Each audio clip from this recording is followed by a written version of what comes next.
Why 99% of people over 50 never take creatine, and that's a huge mistake.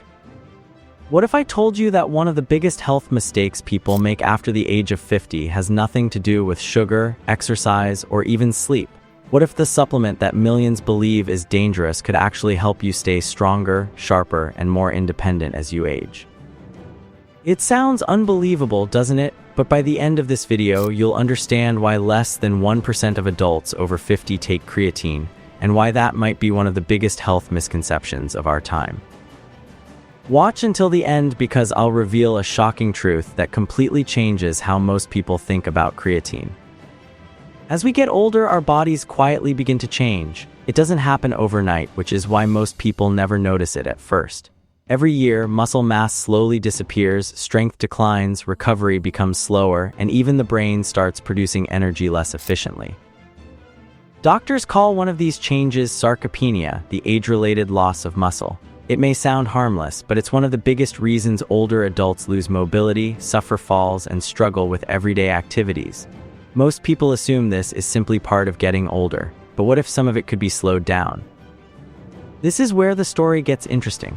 Scientists have spent decades researching a supplement called creatine. If you've heard of it before, chances are you associate it with bodybuilders or gym enthusiasts. But that's only a small part of the story. Today, researchers are discovering that creatine may offer benefits far beyond building muscle. So why don't more older adults take it? The answer lies in two powerful myths. The first myth is that creatine causes hair loss. This belief exploded after a small study found a temporary increase in a hormone called DHT.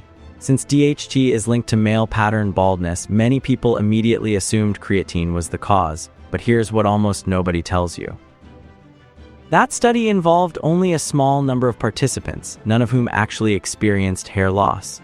Since then, hundreds of larger studies have failed to prove that creatine causes baldness. In other words, one small study created a fear that decades of research have never confirmed. The second myth is that creatine damages the kidneys. This misunderstanding comes from confusing creatine with creatinine, a substance doctors measure to check kidney function. Taking creatine can slightly increase creatinine levels, but that doesn't mean it's harming healthy kidneys. Numerous long-term studies have found that recommended doses of creatine are safe for healthy adults. Of course, people with existing kidney disease should speak with a doctor before taking it, but for most healthy people, the evidence is reassuring. Now let's talk about what creatine may actually do.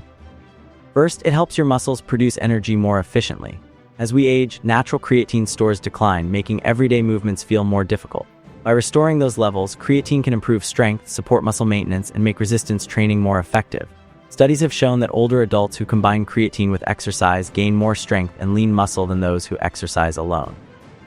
But that's not even the most surprising benefit. Your brain also uses creatine. Just like your muscles, your brain needs enormous amounts of energy to function. Researchers have found that creatine may improve memory, reduce mental fatigue, and support cognitive performance, especially in older adults whose energy production naturally declines with age. While it's not a cure for diseases like Alzheimer's, scientists continue to investigate its potential role in protecting brain health. And there's more. By helping preserve muscle mass, creatine may indirectly support bone health, improve balance, and reduce the risk of falls. Maintaining muscle isn't just about looking fit, it's about staying independent and active later in life.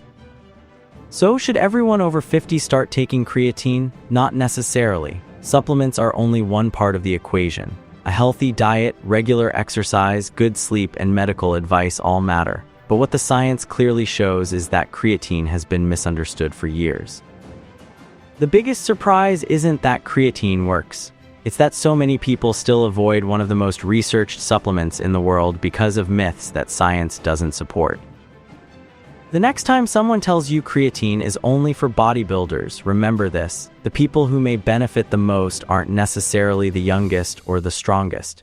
They may be the ones simply trying to stay healthy, active, and independent as they grow older. With that said, thanks for watching, and until next time,